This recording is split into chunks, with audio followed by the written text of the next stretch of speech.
Hello and good afternoon, everyone. My name is Ayodeji Adetimei. I am the coordinator of the Collaborative Action Towards a Society Free of Gender-Based Violence at Calgary Immigrant Women's Association. I would like to take this opportunity to welcome you all to the Family Violence Symposium and Resource Fair, an event funded by the Government of Canada through the Ministry of Women and Gender Equity, WAGE. In the spirit of the truth and reconciliation, let us start off the event with the land acknowledgement. We acknowledge that we are on the traditional territories of the people of the Treaty 7 region in southern Alberta, which includes the Blackfoot Confederacy, the Siksika, Piikani, Kenai, and the Stoney Nakoda First Nations, Chiniki, Bearspaw, and Wesley, and the Tsuut'ina First Nation. The city of Calgary is also home to the Métis Nation of Alberta Region 3. Thank you for joining us this afternoon. In line with the Family Violence Prevention Month, this initiative aims to educate, raise awareness, and explore avenues for collaboration in prevention work, as well as facilitate and enhance a coordinative responsive system. We have quite an event planned for you today, and we will start with opening remarks from our CEO, Paula Codrone, followed by the panel discussion from subject matter experts in the field. From them, we will learn about recovery and prevention-focused concepts to create a society free of gender-based violence. Now, I would like to take this opportunity to invite our CEO, Paula Codrone, to offer a few introductory remarks.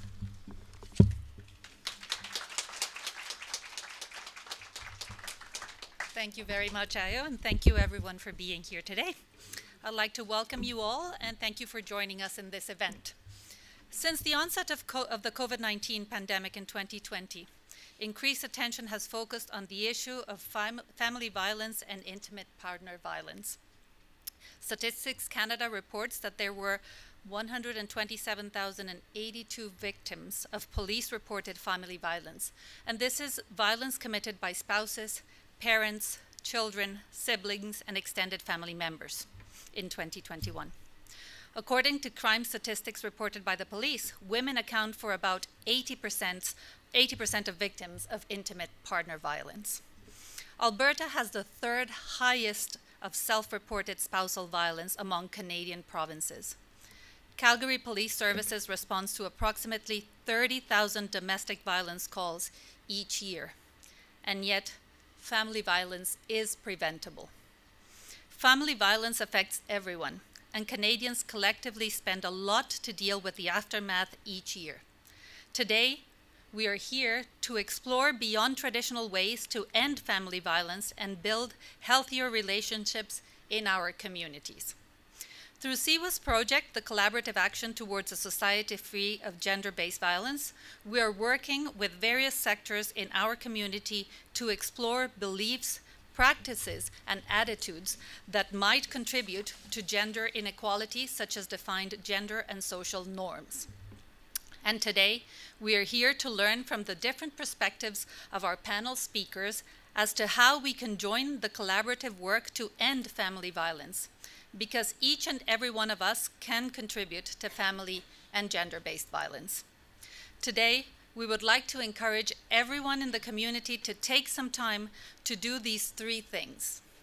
Number one, learn about the issue of gender-based domestic, family, and intimate partner violence.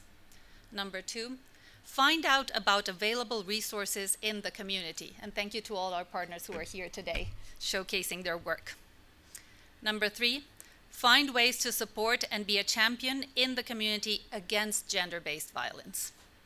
On behalf of CIWA, I would like to thank you all for being a part of this event. By attending this event, each one of you has already taken a big step forward and has already become a champion. So thank you for doing that, and enjoy the day.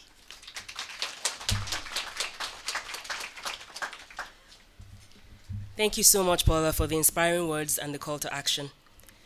Yes, everyone here today is indeed a champion.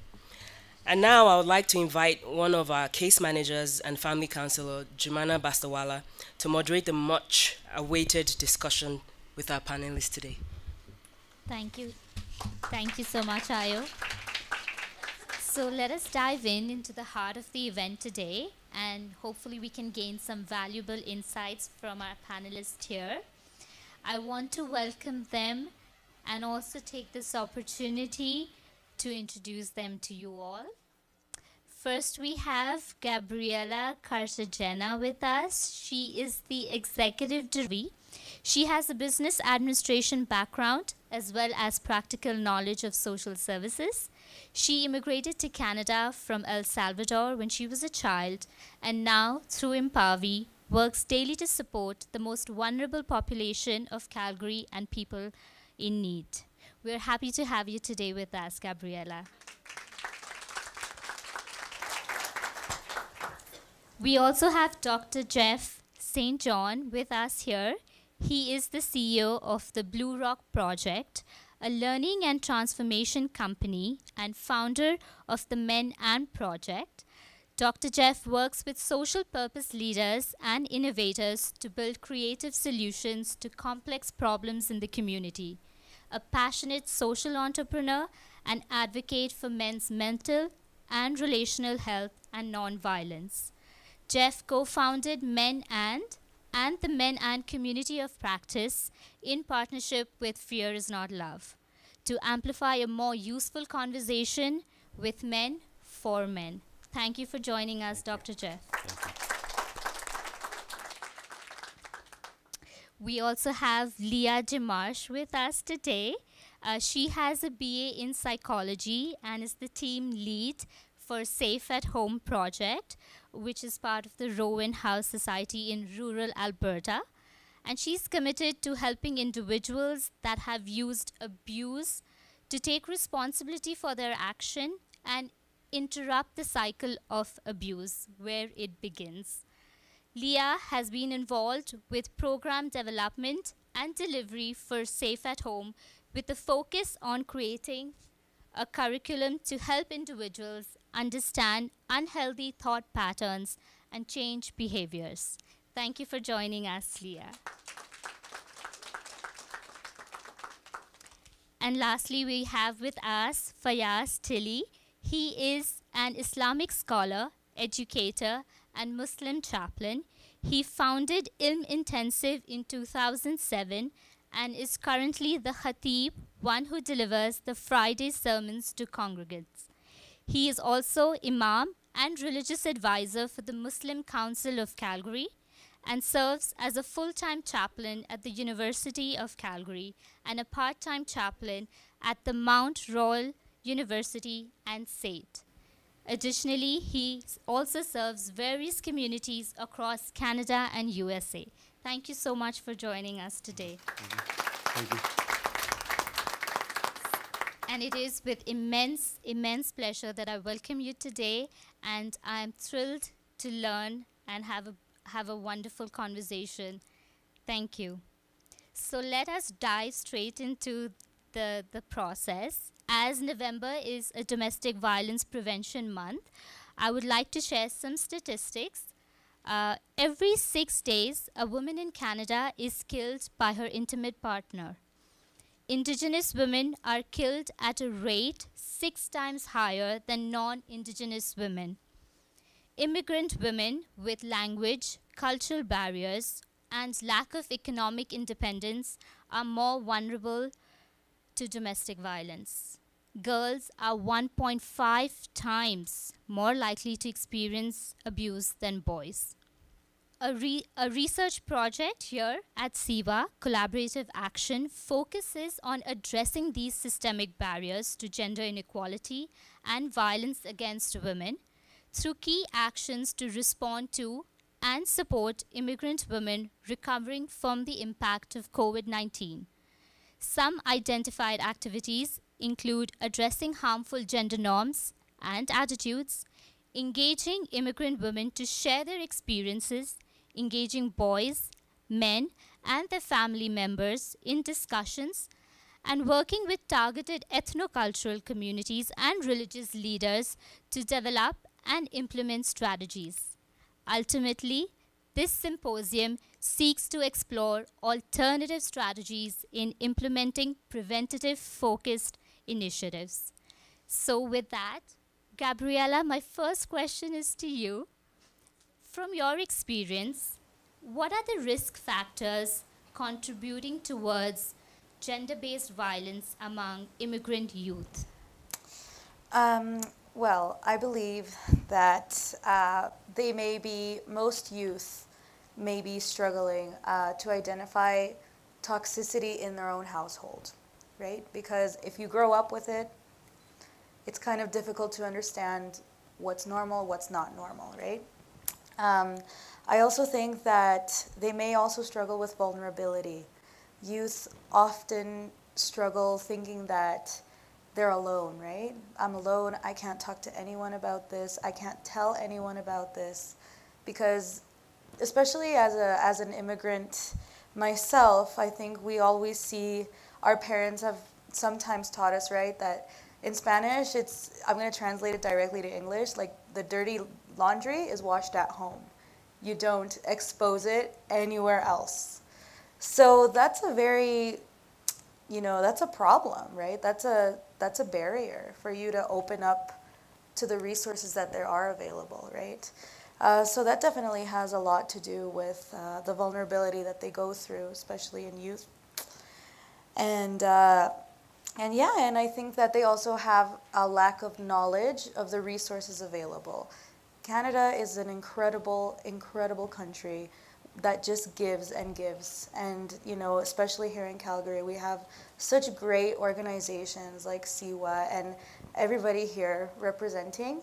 There are resources, there are places they can go to, but they just don't know. They don't know because they're like living in a small box, you know what I mean?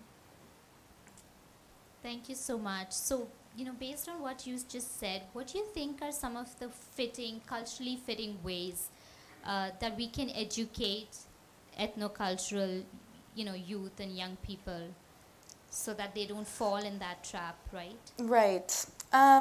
I think that to start would be to break down that barrier I said, right, of the dirty laundry being washed at home.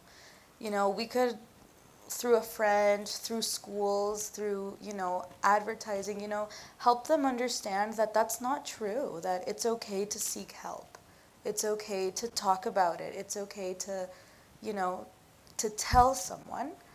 Once that barrier is broken down, I think we can start beginning to work in self-esteem, right?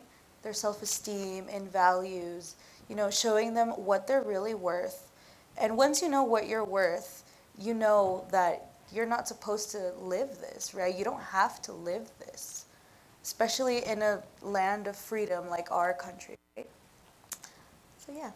Thank you so much for sharing those words with us, and it is important to kind of normalize that it's okay to reach out. Yes. Right.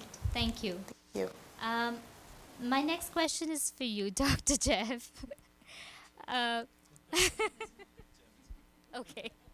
How do aspects of social identity, such as ethnicity, religion, and social position, in a way impact men's engagement in gender-based violence prevention?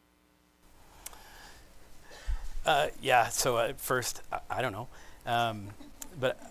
So this is how I think about it. To me, we all live with multiple identities, and those are always in sort of state of being renegotiated. I have an identity as a father and as a man, as a professional. And I have other identities that I sort of carry with me, like we all do. And I think the identity piece is when we're navigating our life, one of the difficulties sort of with the complexity of the world that we're living in as our sort of structures of belonging have shifted is it's not clear anymore which identity should rule the day in our lives, I think. And so I think in the conversation that we have with the Men and Project, one of our big focuses is that not all men are the same. They're not all working out the same sort of set of identity challenges. And so the local, historical, contextual pieces, I think, that men are find themselves in. So whether you're in an indigenous community or in an ethnocultural community or whatnot, you're working out your masculinity in those frames. And so I think it's very important to, on the service end, on the engagement end, to be working with men based on their local, historical, their cultural place. Yeah. Do you have the, sorry, can you repeat the question? Absolutely. Yeah. So just looking based on the identities that we all possess, and you explained on that, with that being the position, how does that really impact men's engagement with these different identities that they hold in, you know, gender-based violence prevention, right? Because that would be the main focus, is the preventative part, right? Right. Yeah, so the way that I think about it in some of the work that we've done with the Men and project is really around asking the men. And so rather than sort of formulating our ideas of how we would engage men, our approach has been to ask them what their interests are, what their concerns are about their own lives, about their own communities, and to work with them to develop strategies that are based in their own context, that they're willing to be engaged in. So I think that's the piece for me is that we've worked with, has how do we understand better what the people in the circumstances they're facing, how do we deal with them based on their terms. Thank you for that. And it's hard to say sometimes when we're looking at things like social norms and our identities and how we're going to approach that. But if you could elaborate a bit based on, you know, the work that you've done in Men and the transformative work that you've done, how do you see that changing the attitudes and behaviors, right? Because it all starts from changing that to kind of see a long-term impact. Yeah. So we work, with Men and we work at 3 different levels. One is the engagement level, another is on the help-seeking or access level, and the third is on the practice level. So engagement for us has been, we have both an online or digital way of doing that. So for example, some of our work we found that men actually do, there's sort of a sort of common idea that men don't seek help or they don't reach out for help. In our research we found that they do, they just don't do it in ways that fit with traditional ways of providing service. And so that was part of our digital engagement strategy, is to, we found that when men first identify that there's a concern for them,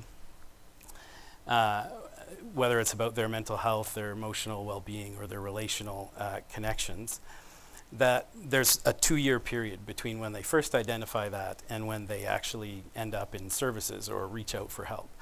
But what we found out is that they spend that 2-year period online looking for resources. They listen to podcasts, they end up in Reddit forums, and they look for sort of do-it-yourself, self-diagnostic things. And so for us, the first piece that we wanted to do is really understand how do we engage with men's help seeking that doesn't fit our way of seeing how they should do that. And to do that well, we formed a series of advisory groups that would help us understand not just about men, but about men coming from these different backgrounds.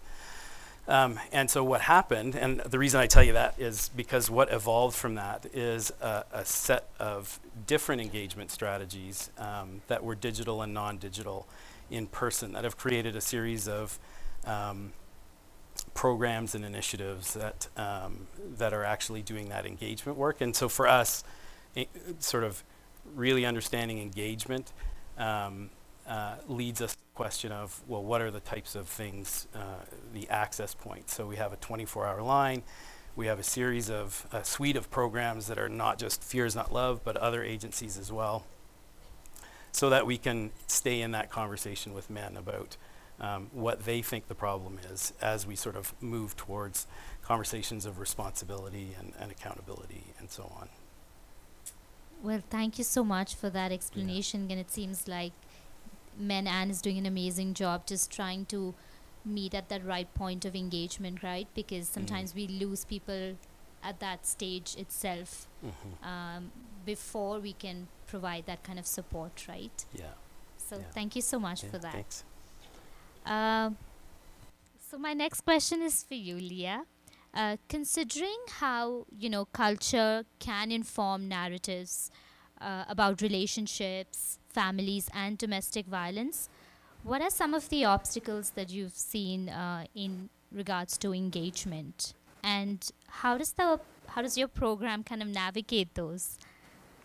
I would say that it is very challenging, especially in a multicultural country like Canada, to ensure that everyone's needs are being met in a sensitive way.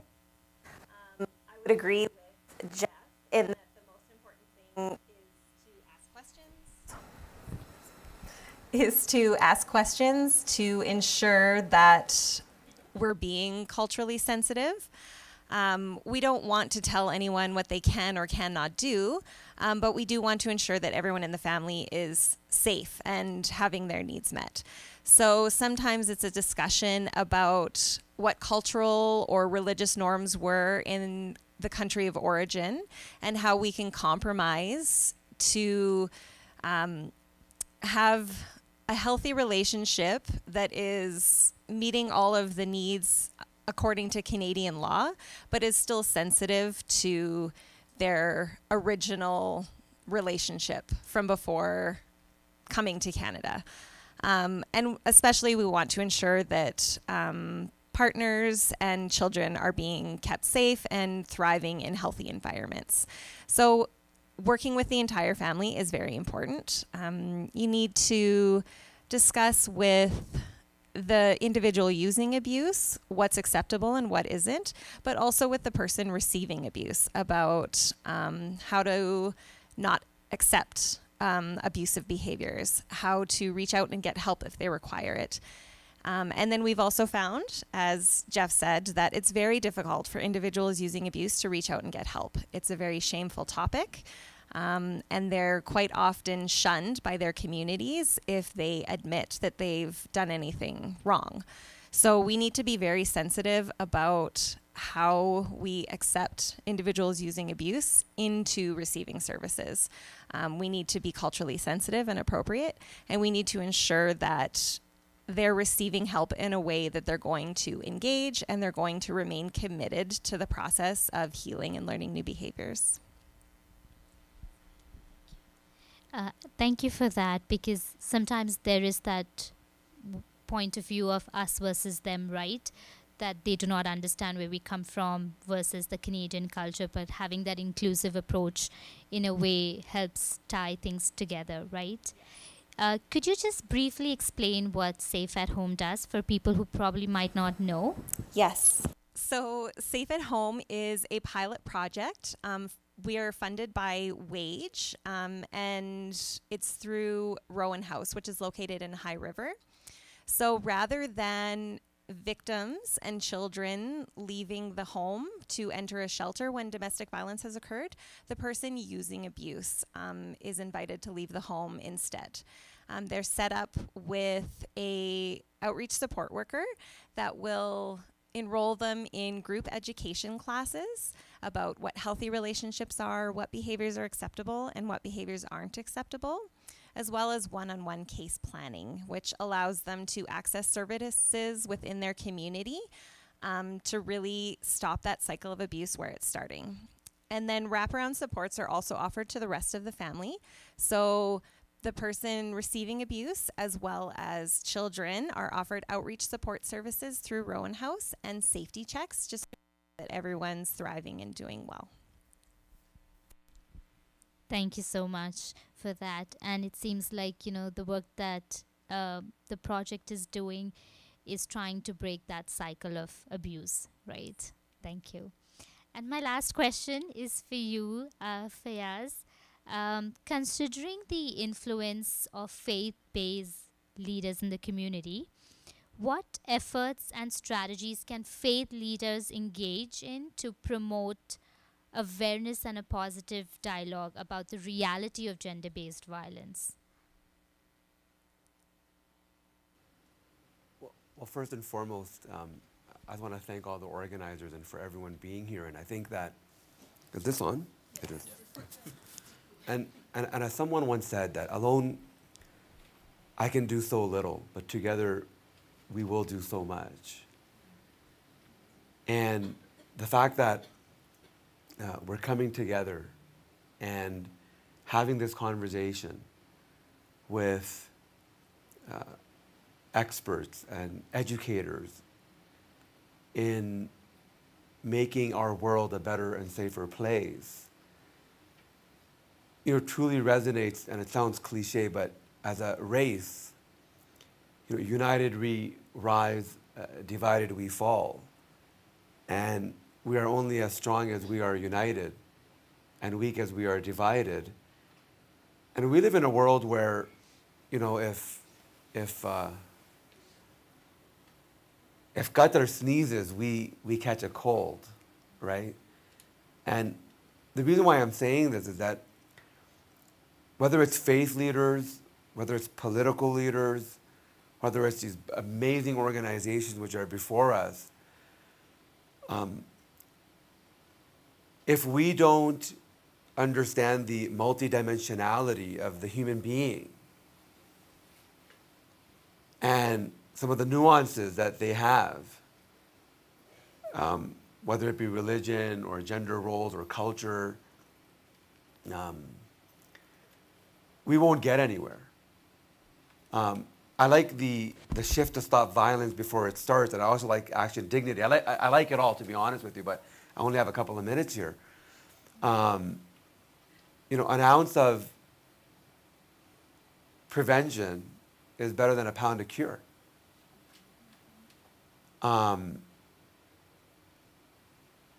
When I know better, I'll do better. And if I'm successful, then you're successful. And if you're successful, I'm successful. Because if my nephew I know is not in a safe home, and if I know better, I can maybe take my sister to the side or take someone else to the side and say, hey, I get it. Parenting 3 teenagers is a gargantuan mission. It is hard. In your culture and our culture, when dad comes home or mom comes home, you get up and you go and kiss their hand. And man, now, they come home and they're on their PS5 and they don't even, say, hey dad, how you doing? And then if you see, so what I'm saying is action and knowledge and they intersect. But what comes first? Knowledge. And I'll end it with a story. And, I'm not sure what it has a great morale, and that is, there were 2 brothers who owned a ship, and they called mechanic upon mechanic to figure out why it wasn't starting. And all of these mechanics' efforts were in vain. So they finally called upon, a gentleman who was known to have been working on ships from the age of adolescence, and puts his tools on deck. He goes into the engine room. He inspects the engine from right to left.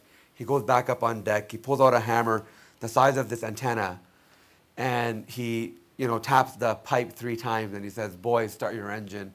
They start their engine, and it sounds better than, the engine of a Ferrari, right? If you drive a Ferrari, you know. Okay. So they send us the bill, and the bill is sent, and the bill is for $10,000. Well, send us an itemized bill, right? Okay, I'll send you an itemized bill. There are 2 items on the bill. Tapping the pipe, ... $1.99. That's the action. Everyone wants to be better, but how do you become better, right? Item number 2, knowing where to tap the pipe.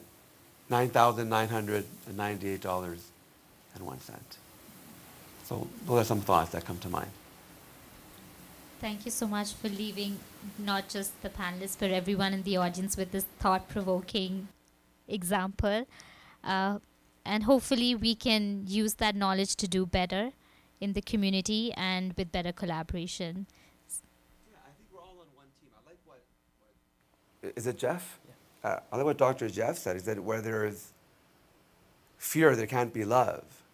And where there is a home in which somebody is not safe is not in reality a home. But at the same time, I really appreciated what, what's your name? Leah. Leah said as well, and that is,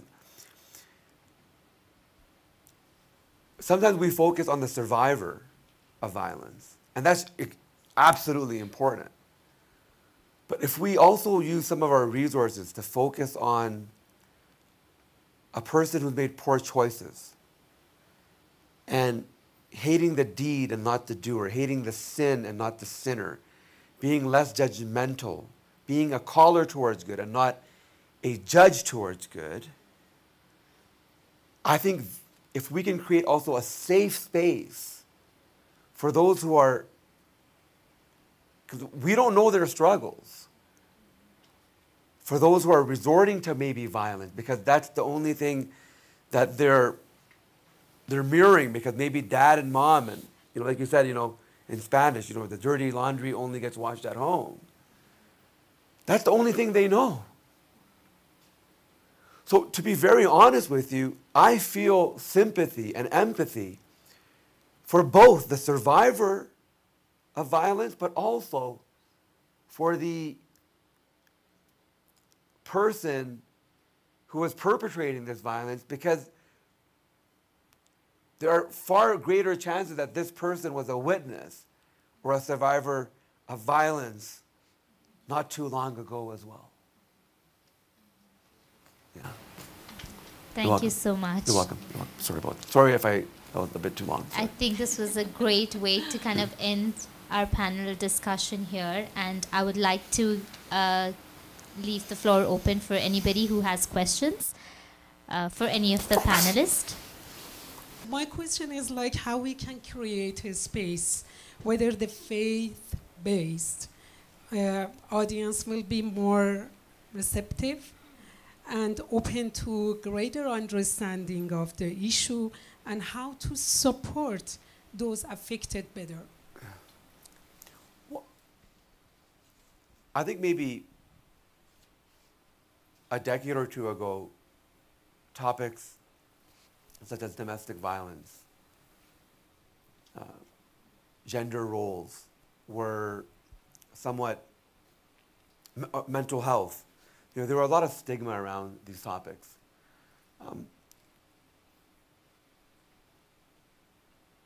What I'm doing is I'm training young clergy in the Muslim community to speak about, to use scripture, whether it's to the Jewish tradition, the Christian tradition, and obviously the Muslim tradition. And it's very easy for us to quote the Hebrew Bible and the Bible, because we're from the same vein of the Abrahamic tradition. You have the, not to sound insensitive, but you have the Old Testament, the New Testament, and according to Muslims, what you would call the Final Testament.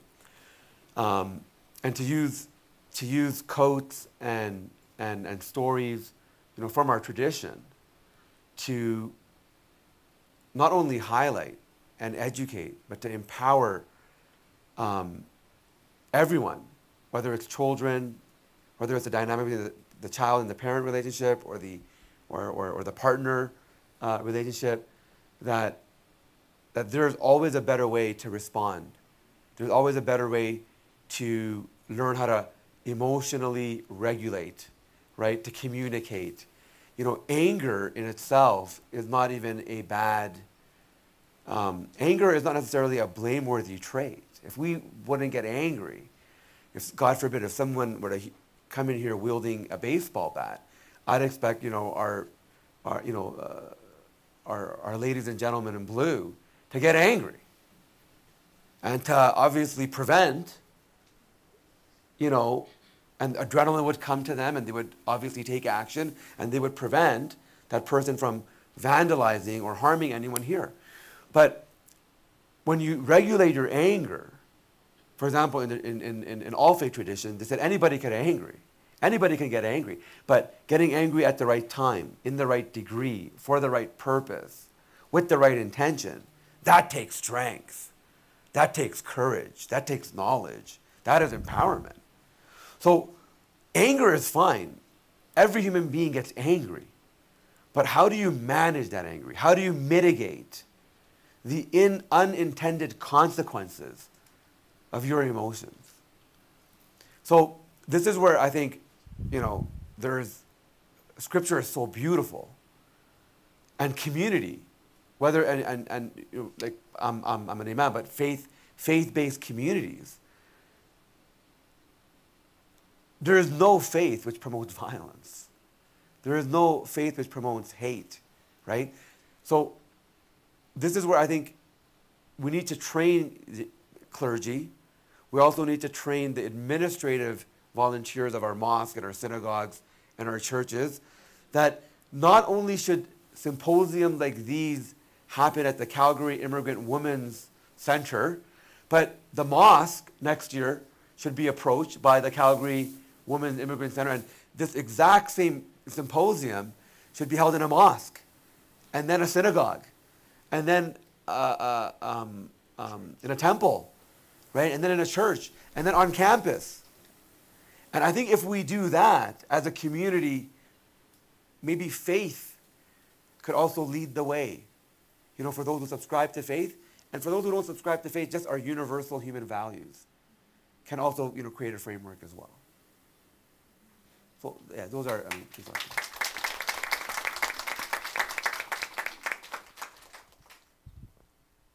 On behalf of CIWA and all of us in the community, I would like to thank all our panel speakers again for joining us today. Thank you for sharing your expertise and shedding some light on these issues. Please accept a small token of our appreciation.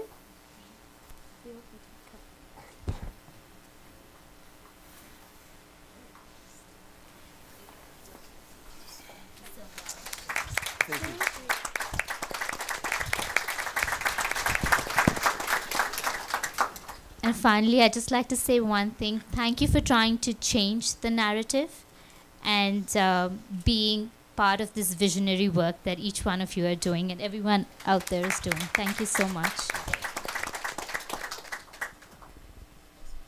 Thank you so much, Jimana, and to all the panelists for sharing their wisdom with us.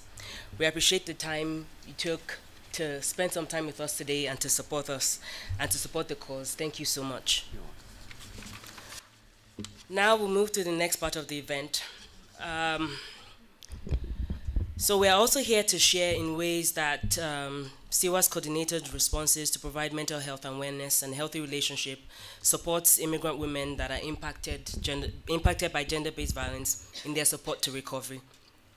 Now I will call on my colleagues Rana Mahmood and Amy He to support with us, to share with us culturally sensitive supports, culturally sensitive support for families impacted by family violence. Rana.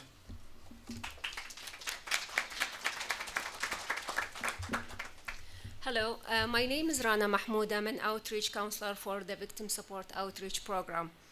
CIWA offers a spectrum of initiatives on gender-based violence prevention and intervention. This afternoon, I am highlighting programs in the Family Service Department that offer customized support to help recover the well-being and healthy relationships of family members who have been impacted by violence. These programs provide mental health supports as well as individual, couples, and group sessions that women, men, youth, and seniors, parents, and grandparents can access. The Family Conflict Prevention Program. Family Conflict Prevention Program helps address the underlying factors that contribute to conflict among immigrant families.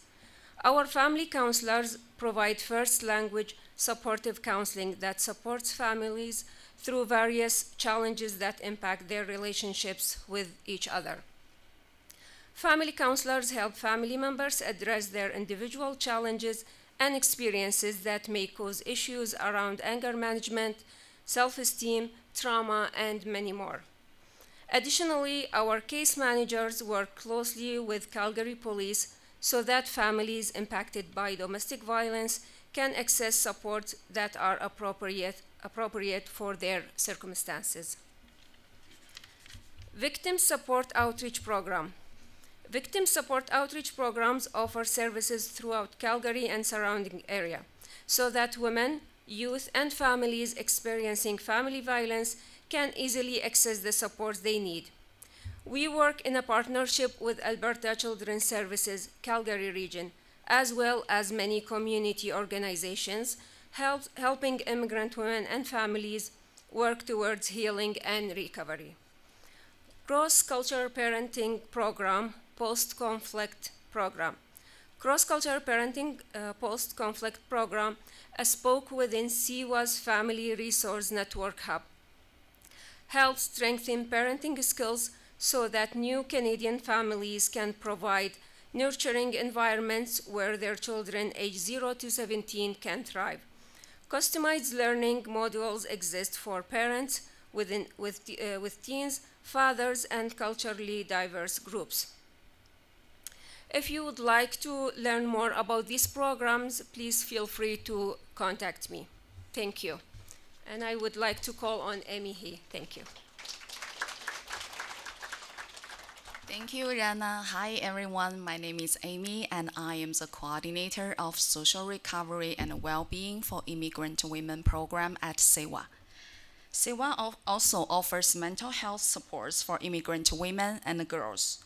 One-on-one counseling for immigrant women programs offer one-on-one counseling to immigrant youth ages 14 to 24 and also immigrant women ages 50 plus. One-on-one counselors also provide informative workshops as well as social and intergenerational sessions that helps reduce isolation and improve our clients' overall well-being. We also have another program, which is the Social Recovery and Wellbeing for Immigrant Women program. It is a project that works in partnership with Alberta Mindfulness Association to support immigrant women who are experiencing mental health issues due to gender-based violence or COVID-19, the impact of COVID-19. This project fuses modern technology and the classic mindfulness strategies to help women overcome emotional challenges through two components. The first one is a mindfulness-based cognitive therapy, which is an 8-week workshop for immigrant women and frontline workers. The second one is a mindfulness hut that I believe is unique at CIWA now, which equipped with a massage chair and the surrounded audio and video equipment to practice guided mindfulness meditation. If you would like to know more information about this program, please feel free to connect with me. Thank you. And now I would like to call Ayodeji back. Thank you. Thank you, Amy and Rana, for sharing a few of CIWA's innovative programs that support immigrant women and their families. Once again, thank you for taking the time to join us this afternoon and for making it a priority to learn about the issues and resources related to domestic, family, and gender-based violence. We have no doubt that now each of you will be more equipped and prepared to support individuals around us and to deal with this and to break the cycle of violence. I would also like to take this moment to thank Women and Gender Equity Canada for supporting this initiative, and also to thank all our panel presenters, all the wonderful agencies that are here today with the many resources that they have to offer, Gil and his team from Day One Media, who is always keen to help to promote prevention of violence, our CIWA team and all kinds of support to execute this event. We will now move to the next part of our event, the Munch and Learn. Please feel free to pick up refreshments and approach the resource booths to meet our fantastic community partners who also provide services for those who are impacted by family violence. Thank you all so much for being champions today. Thank you.